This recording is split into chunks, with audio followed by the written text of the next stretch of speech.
you for joining our next in our series of exporter trainings.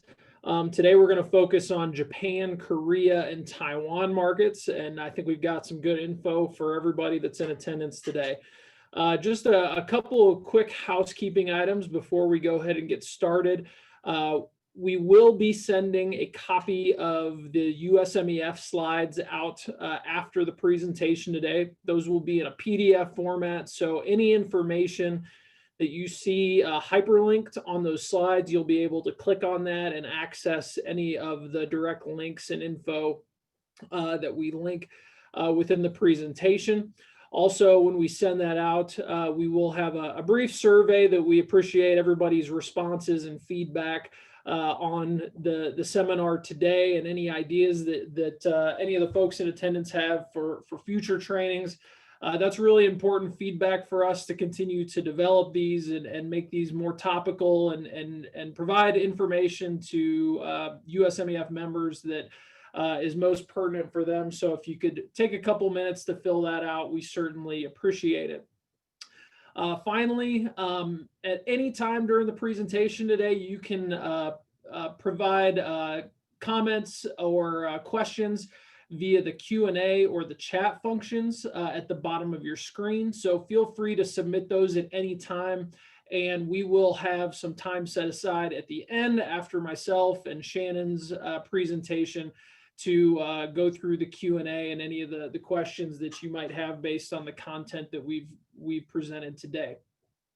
The last thing is that the slides that we have, we've got a ton of information on these three markets that we're going to go through in a fairly brief period of time.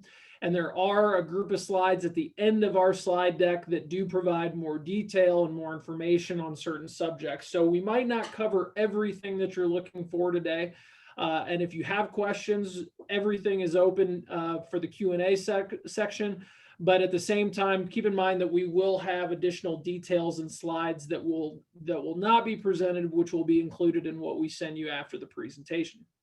So with that said, thanks again, everybody, for joining. I'm Travis Arp with the U.S. Meat Export Federation. With me today, I've got Morgan Henriot, who is our Assistant Manager for Export Services and Access, as well as Shannon McMurtry from USDA Food Safety Inspection Service in the Office of International Coordination. And the presentation or the slides that I'm going to go through is going to be kind of a high-level overview of the things you need to know when exporting to Japan, South Korea, or Taiwan. There's going to be quite a bit of emphasis on the information that's in the export library, but also going to talk about port of entry violations, the customs clearance process in each of these three countries, and information that might not be in the library that's going to be useful for you to know if you're sending shipments to these three markets. And then I'm going to turn it over to Shannon, and she's going to talk a little bit more detail about port of entry violations, plant suspensions, and kind of the FSIS process for handling corrective actions, plant relistings, and things of that nature, as well as some other stuff as well. So a lot of good information. We got a lot to go through, so we'll go ahead and get started here. So first, I just want to touch on the eligibility. And again, if you're familiar at all with the information in the export library for these countries, they have a tremendous amount of information from an product eligibility standpoint, documentation, and other requirements that are necessary. So we want to kind of distill that down into these broad line topics and give a bit of an overview on each of those in some more general terms. So from an eligibility standpoint, especially in the beef section in the export library, there's a lot of detailed information in there because these are all three markets which closed for access for U.S. beef after the 2003 BSE case. And then they opened in various capacities, basically starting in 2006 with Japan. And so as the access has grown and increased for these countries, there's been more and more information added into the export library. So going through each of these markets one by one, in terms of beef eligibility in Japan, The Japanese market did expand access to include access of all cuts from cattle of all ages on May 17th, 2019. So prior to May 17th, 2019, or any product that's produced prior to that date, if you might still have some of that product in inventory, that product would still have to comply with the previous less than 30-month export verification program, or the LT30 EV as I'll refer to it going forward. And you must provide all the necessary documentation and information necessary to prove that that product is compliant under the LT30 program. Again, if it was produced prior to May 17th, 2019. For any product that is produced, beef products that are produced on or after May 17th, 2019, that can be product that is produced from cattle of all ages. Bone-in, boneless, offal, and further processed products are all eligible from May 17th, 2019 going forward. The only restrictions on that is that Japan does restrict the eligibility of specified risk materials, or SRMs. And then in addition to that, Japan considers head meat from cattle of all ages to be an SRM. And so head meat is a non-eligible product for Japan. And then any imported cattle or imported beef products that are derived from countries that are not eligible to ship directly to Japan are non-eligible products. And really, if you look at the scope of countries that can export cattle or export beef products into the United States, the only real exclusion there is that beef that was produced in Brazil would not be eligible to use that in any product that you might then in turn export to Japan. And all of those requirements have to be verified under the AMS export verification program for Japan, which is the QAD 1030J program. And I'll talk about those EV programs just a second on the next slide. For Korea, beef and beef products, both bone-in and boneless, as well as some offal and variety meats, are eligible to export to Korea, provided they are produced under the less than 30-month EV program, that those cattle were born and raised in the United States, or if they are imported cattle from Canada, they have to have been raised in the United States for at least 100 days prior to slaughter. So basically that restricts the eligibility of direct slaughter Canadian cattle or cattle that might be brought into the United States and fed for less than 100 days. And also imported cattle from Mexico, Australia, and New Zealand are all eligible to produce beef for export to Canada. In terms of product restrictions, processed beef products from cattle of any age are not eligible to export to Korea. Any imported beef or beef products cannot be used as a product to export to Korea once they arrive in the United States. And then this is information that's not really detailed in the export library, but right now the US does have a voluntary restriction on exporting tongues, small intestines, ground beef, and trimmings. And really this goes back to some degree to the BSE restrictions. Tongues can potentially have tonsil tissue on them. Small intestines, specifically with the distal ileum, are of concern. And really those products are, if they arrived in Korea, would be under very strict inspection. And we've even had instances of where they've rejected that product because there was concerns over SRM material being included. So really, since the market reopened in 2008 to Korea, there's been a voluntary restriction on exporting those products. And again, all of those requirements are detailed in the Korea-specific export verification program, which is the 1030M.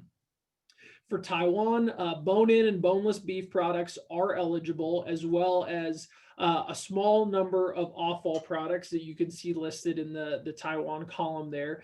But again, that product must be derived from cattle that are less than 30 months of age. Those cattle either have to be born and raised in the United States, or they have to have been raised in the US for at least 100 days prior to slaughter. when you compare that to Korea, cattle that are imported from Canada that have been fed less than 100 days prior to slaughter are eligible to export the beef, that beef to Taiwan. However, that beef is limited to being boneless less than 30 months. For ineligible products, SRM material is ineligible, and then any internal organs, ground beef, and trimming is also illegal to export that product to Taiwan. And those requirements are contained within the Taiwan specific EV program, which is the 1030D. So specific to these export verification programs, I'll first talk about Japan, which, like I said, product produced prior to May 17th, 2019 would have had to have been produced under the LT30 program. When Japan expanded their beef access to include access for beef for all ages, the LT30 program was removed as being necessary for Japan. However, because they still had those requirements in place that head meat was ineligible, the restrictions on imported cattle and imported beef, and that eligibility to export to Japan, AMS did adjust the EV program for Japan to where the newer EV program is now called the 1030J. And so any beef that's produced on or after May 17th, in order to verify the head meat and the imported beef and imported cattle restrictions, an establishment would have to be enrolled in that 1030J program to make that product eligible for export to Japan. When it comes to Korea and Taiwan, since they both are countries that restrict beef to being from cattle less than 30 months of age, the LT30 or the QAD 1035A program is, I guess, what you could say is the umbrella program for both of these markets. So whether you're exporting to Korea or Taiwan, the establishment would have to be enrolled in the QAD 1035A program, which is really the program that verifies that cattle are less than 30 months of age. It also details, the specific product code and segregation requirements that you need to separate LT30 cattle from cattle that are over 30 months of age. Then as we get down into those more specific details for each market, for example, for Korea, that if it's an imported animal from Canada, that it has to be fed in the United States for at least 100 days prior to harvest. Those requirements are contained for Korea under the 1030M program. And likewise, Taiwan has its own specific program to, again, address that imported cattle requirement and the product eligibility requirements under the 1030D program. As far as export verification programs go, these are administered by the USDA Agricultural Marketing Service, and a company or an establishment who is enrolling in an export verification programs has to take part in this USDA quality system assessment program.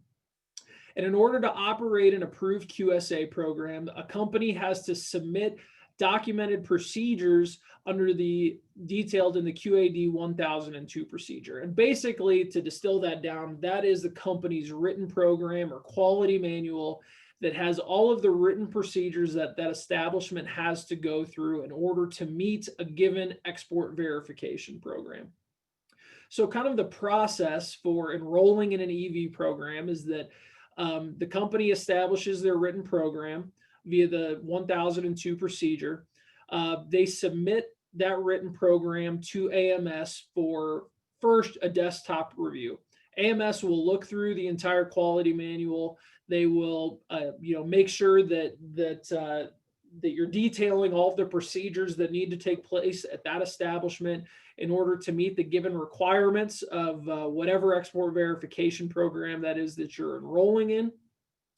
Once they approve the written program via the desk audit, then AMS will schedule a plant audit. Well, they will actually come on site and make sure that everything you say you're doing in your written program, you have the capability of doing in the plant.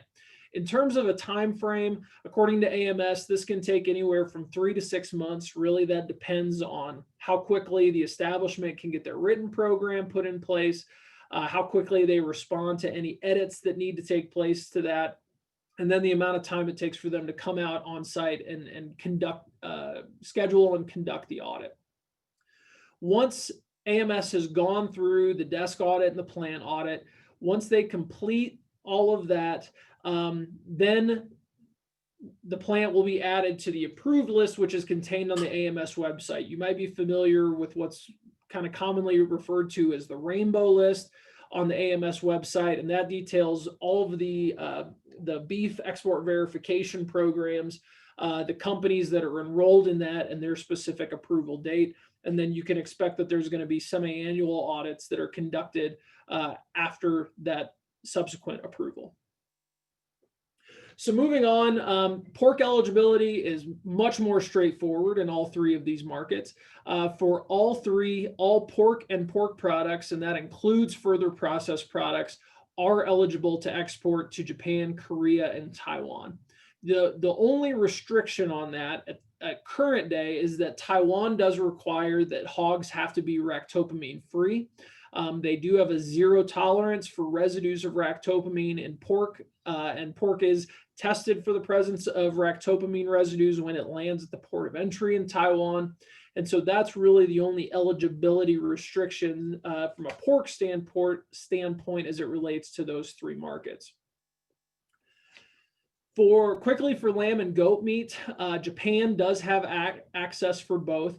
However, they do restrict SRMs in lamb and goats, and so there is an export verification program that any lamb or goat slaughter establishment has to be enrolled in.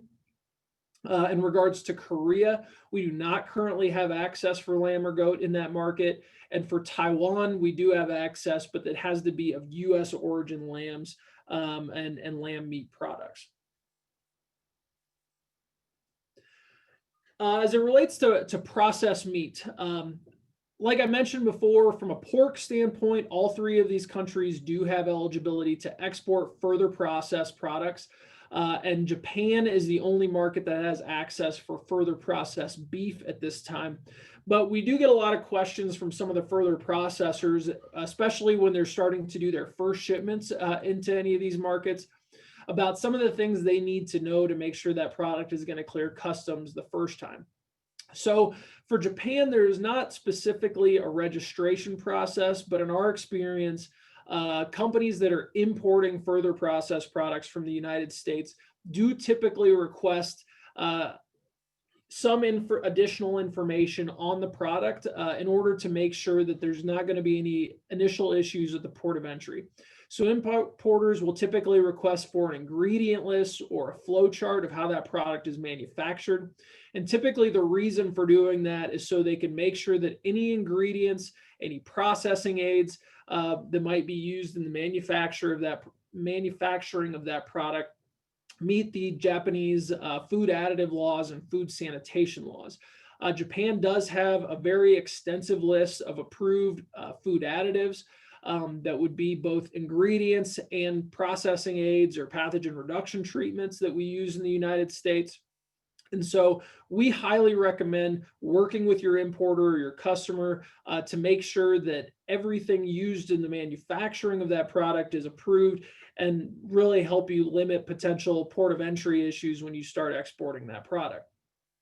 Korea, on the other hand, does have a registration process. I guess I use that term loosely, but they do have a process for making sure that the government needs to make sure that everything is approved that's used in the manufacturing of that product. So this is a one-time only registration for a product a further processed product when you export it to Korea. And you will have to submit an ingredient list with content ratios for each ingredient used in the manufacturing of that product. And again, the Ministry of Food and Drug Safety, or MFDS in Korea, they really just check to make sure that all of those ingredients are eligible and approved in the Korean Food Additive Code. Again, this is a one-time initial process. In companies that I've talked to that have had to do this before, they obviously get a little bit concerned that they have to turn over their entire formulation of a given product over to their importer to give to MFDS. However, MFDS does assure confidentiality in this, and it is a requirement in order to get your first shipment of further processed products into Korea. For Taiwan, there is no registration process, but they again do have an extensive list of food ingredients and food additives. And so again, working with your importer to make sure that that all of those ingredients are approved before you ship those products is really going to be helpful to make sure that you don't run into port of entry issues once that product lands in Taiwan. From a documentation standpoint, each of these three countries do have a little bit more extensive documentation than some of the other markets that we've covered in previous seminars.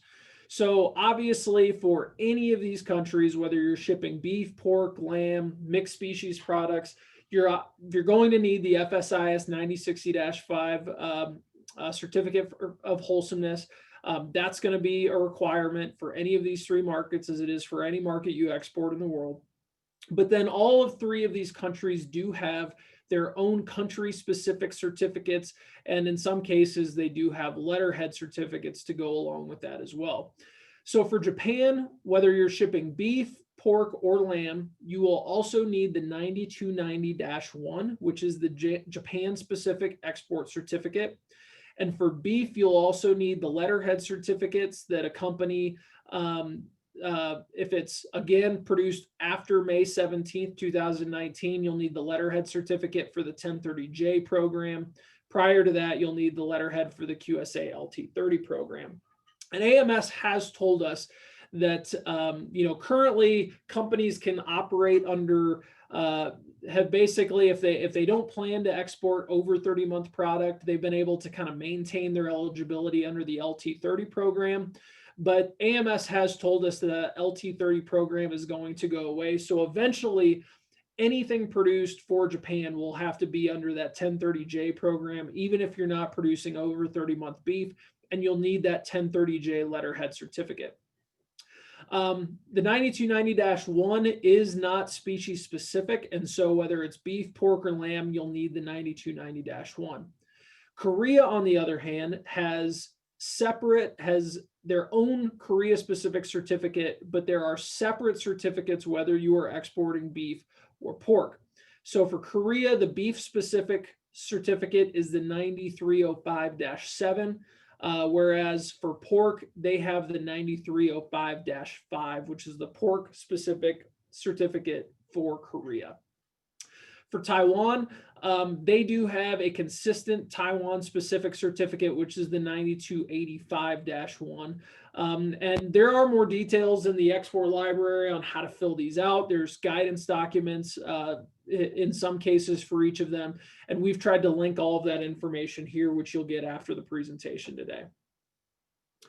So finally, I want to wrap up talking about port of entry violations. And this is our details that we got from our USMEF offices in the three respective countries, and not information that is really detailed in the export library, but I think can be helpful because all three of these countries do have somewhat of a track record for recording port of entry violations and reporting those to FSIS, and in some cases, suspending plants' eligibility for export there. So I want to walk through each of these three for each country. So for Japan, the port of entry or customs clearance is under the purview of both the Ministry of Health, Labor, and Welfare, or MHLW, and the Ministry of Agriculture, Forestry, and Fisheries, or MAF. And MAF is really the main customs inspection government body who will be inspecting products when it lands at the port in Japan. So in terms of inspection rate, Japan does require that the first shipment from any establishment go through mandatory custom inspection. Following that first inspection, it then becomes random testing. And really our understanding is we don't have a clear idea of what the rate of inspection is, although we know that it's fairly low, somewhere in that 3 to 5% range more than likely. And the random testing is conducted on a US shipment basis, not necessarily on an establishment basis. So if it is a 5% inspection rate, they'll be inspecting 5% of all US shipments, not necessarily 5% of a shipment from your specific establishment. When they do conduct customs inspection and they do testing on that product, you can expect them to pull multiple boxes per shipment on a certificate basis. And they'll be conducting testing for residues of veterinary drugs, feed additives, agriculture chemicals, pesticides, food additives, and things of that nature. Japan does have fairly extensive microbiological criteria, but it's our understanding that it's not very often that Japan will conduct microbiological tests on the product at port of entry. My sense is that if they open a box and they see that there's organoleptic issues or the product is off condition or off color, then they might do some microbiological testing, but it's not often conducted at port of entry. If they do residue testing on your product, that takes about 2 weeks. So if your product is pulled for residue testing, typical customs clearance in Japan can be anywhere from 3 to 5 days. It's very quick. But if you do get pulled for residue testing and you have frozen product, then that product is going to get held for about 2 weeks in order to get the results back from that test. If you're shipping chilled product and it gets pulled for testing, we've been told that customs will clear that product. They will let it go to the possession of the importer. However, if there is an issue from a residue standpoint, then that product will have to be pulled back off the market. But because of concerns over of shelf life of chilled product, they will let that product clear customs and they won't sit there and hold it in storage for 2 weeks while they wait for those results.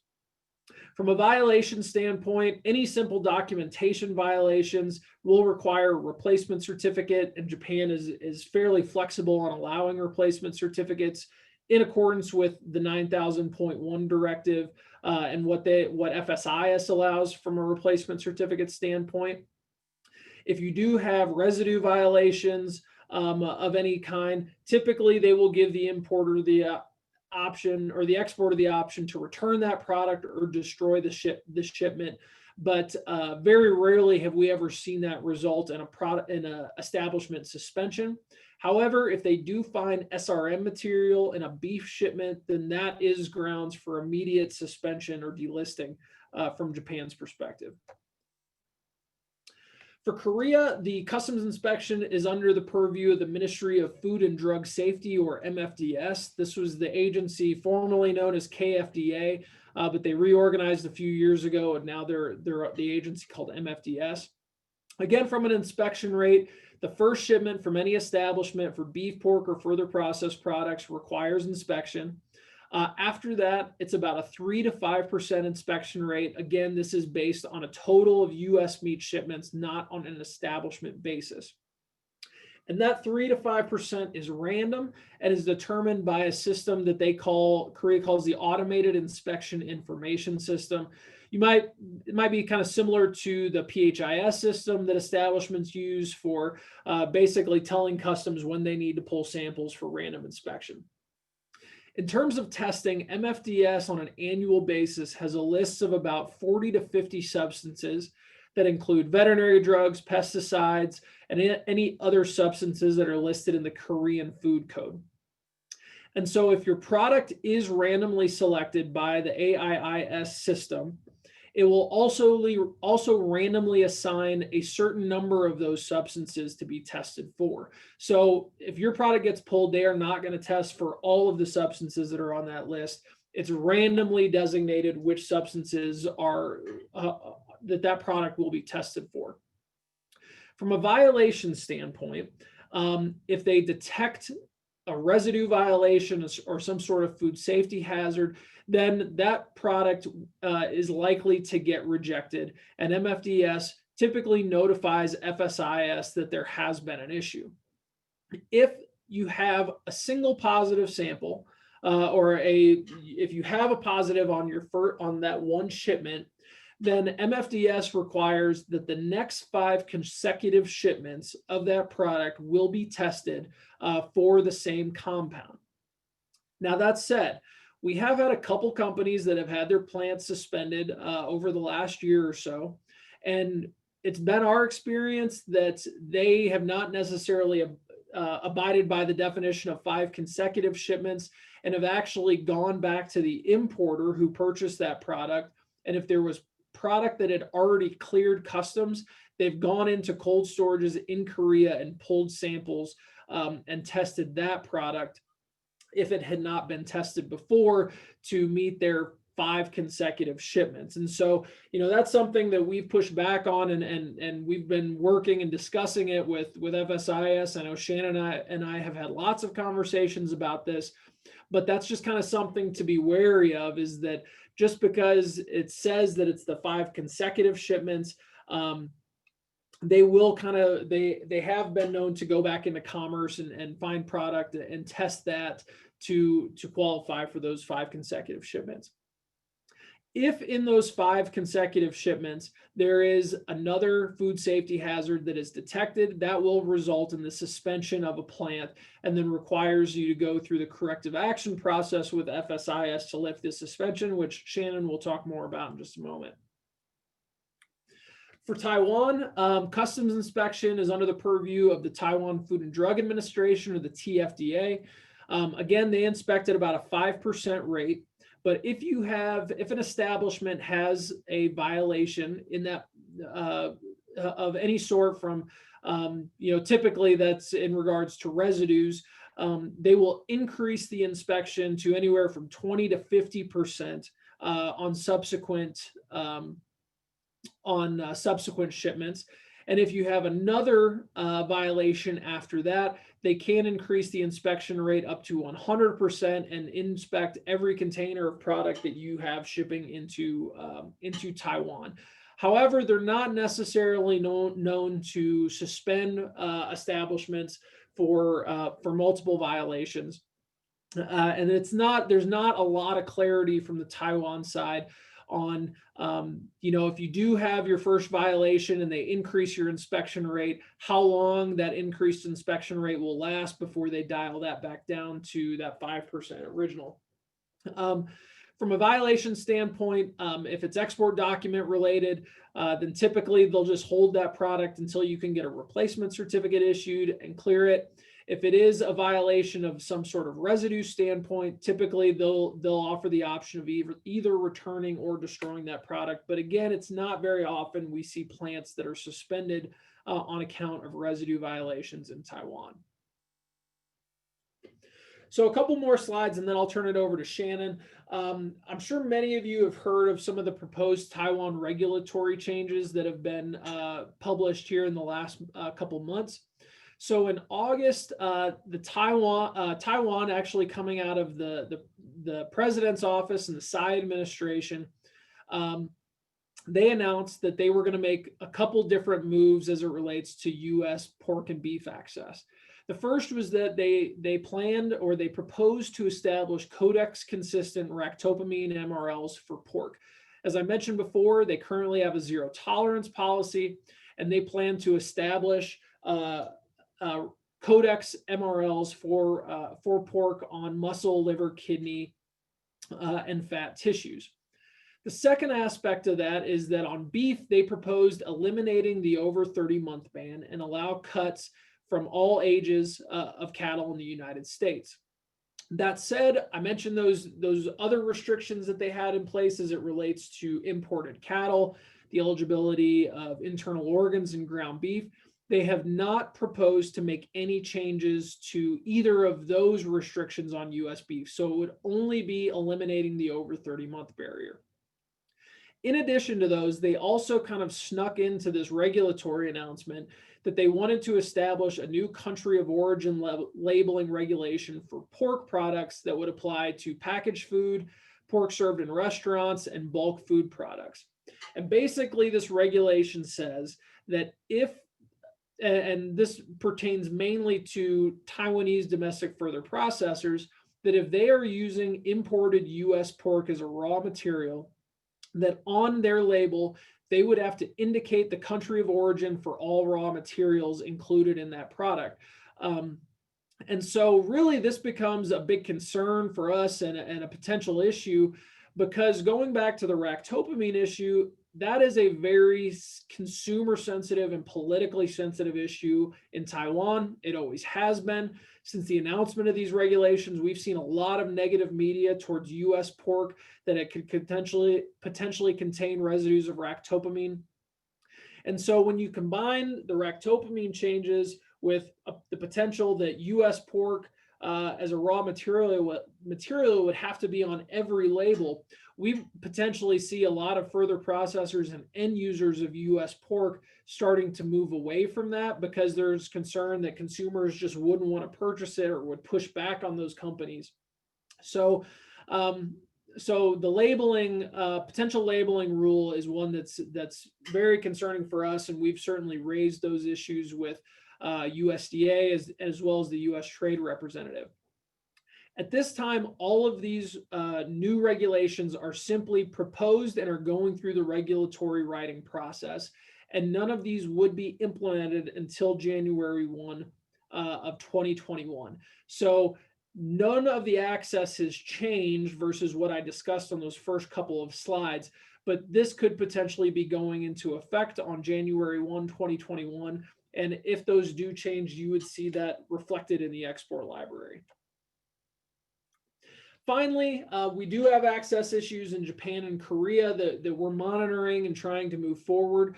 As it relates to Japan, I explained how even though they lifted the over 30-month barrier, that product still has to be produced under the EV program or the 1030J program. In November of last year, USMEF did submit a proposal to FSIS to remove the EV program and move the verification of head meat and imported cattle and beef under FSIS verification rather than AMS verification. We continue to discuss that with FSIS and are working on moving that forward. And then as it relates to Korea, obviously we'd love to see them eliminate the over 30-month barrier for US beef, as well as include eligibility for products like small intestines, tongues, and further processed beef. But again, that's a very politically sensitive issue in and of itself in Korea, and one that we've been working with USDA and USTR on for quite a while to figure out the best strategy to how to go forward on that. The last thing I'll mention, and this probably segues nicely into Shannon's discussion here, is concerns over ractopamine positives and semicarbazide positives that we've recently seen in beef exports to Korea. For ractopamine, this is really an issue where they are applying the muscle MRL to beef offal, because the main violations we've seen have been in beef abomasum shipments. And so working with USDA to address the MRLs that are applied to beef offal with Korea. And then as it relates to semicarbazide, that's really a marker residue for a veterinary drug that's banned in the United States. And so we don't use this veterinary drug in the US, but we've seen multiple positives in beef feet. This has also been an issue in the poultry industry. And so Korea has suspended export for a couple of plants because of SEM false positives. And so working with Korea on their testing methodology to get that issue resolved is a big access priority for us as well. So with that said, I will go ahead and turn the mic over to Shannon, and look forward to answering your questions here in a bit. So thanks, Shannon. That was great, and appreciate your time getting on here this morning. We do have about 5 minutes or so for questions, but just a couple things to wrap up. As Shannon said, you've got her contact information that's available there for questions. Also, you've got the export services team here at USMEF, myself, Cheyenne, and Morgan, and the areas that we cover and the contact information that you can get a hold of us there. Finally, our next exporter training will not be until 2021. We'll take a break here over the holidays. We've been doing these every month since June. Um, but given the hectic schedules with everybody in the holidays, we're going to take November and December off, and we'll start fresh again January of next year. So we'll put more information on in our exporter update, as we always do, with when that'll be scheduled and what the topic will be. But appreciate everybody's participation in these, and we hope that they've been helpful for everybody. So with that said, we do have a few questions in the Q&A box here. And like I said, please feel free to drop those questions in the Q&A or the chat function. But to get started, I'll send this one your way, Shannon. PHIS export component rollout has been phased, and the countries so far have generally been low export volume. Japan, Korea, and Taiwan have not been in the PHIS exports rollout scheduled thus far. Any idea when we could expect the change for these countries? And overall, any learnings or sharings for industry based on previously rolled out countries? So yeah, you're right. I guess I would say, there, and I think you all will appreciate this. We did start with low volume countries, again, wanted to reduce, sort of our exposure and the exposure, for US exports by starting off simple, and sort of grow the program. I think Vietnam was maybe what I would refer to as the last big one we did before, frankly, we were, we kind of, had to take a strong left turn, if you will, to bring China on board, which sort of, I think, I don't want to say derailed, but delayed. I think, where we were in terms of sort of building the volume and the waves of country. So now that we've, sort of taken that, huge detour, we've got that, I think, up and running. We've made a lot of adjustments to the system based on that in terms of, things that we've learned. And we brought on some new features, to manage that and manage other, countries that we're exporting to. We are beginning to talk about sort of the next phase. I would note, Japan, interesting enough, has, indicated some interest even in, having conversations, as has Korea, frankly, on sort of the e-cert approach, which is also something we're working on bilaterally with Canada at the moment, because that's one of our biggest markets. So all that is to say, there's a lot of moving parts to these things, and we've kind of, shifted in a different direction to China, and we're kind of trying to bring it back. But at the moment, there's no specific timelines for those countries. But I would say they're all sort of in the mix. Okay. Next question, which I can respond here, is please shed some light on the process to list approved antimicrobials by Japan, as their list is more stringent compared to the FSIS Directive 7120.1. Yeah, so for new antimicrobials that are not currently listed as approved for Japan, really kind of the starting point for us is when, a company comes to USMEF and says, hey, we've got a compound we want to implement in our establishment. What's the process here? Is first outreach to our Japan office and FAS and FSIS on that, because in some instances, it's just a matter of the governments talking to one another, and maybe the new compound is already approved in some capacity in Japan. And so it's just a matter of comparing the food additive list in Japan and working between the two governments to get that approved. For a novel compound or one that has no approval status in Japan, the Ministry of Health, Labor, and Welfare, MHLW, does have guidance on how a company, the manufacturer of that specific antimicrobial, how they submit the necessary information to MHLW for them to conduct a risk assessment. We went through this on PAA, we went through this on hyperbromous acid years ago, and basically the manufacturing company has to submit necessary documentation similar to what they have to produce for the US FDA, and then MHLW conducts a risk assessment on that product before going through approval. So if it is a compound that has to go through that process, That is typically a multi-year process that the manufacturer has to go through in order to get that risk assessment conducted. But if you have PRTs that are not on the list in Japan, typically our starting point is just working with the government, USDA, to make sure to kind of get that process rolling, and then discuss that with their government counterparts in Japan. Next question here, and I'll send this your direction, Shannon, is when there is an update to to the FSIS export library, is there a grace period for the changes to be implemented? This is specifically for changes, updates made to required export documents. So, you know, and that one's, I feel like that's a little bit tricky.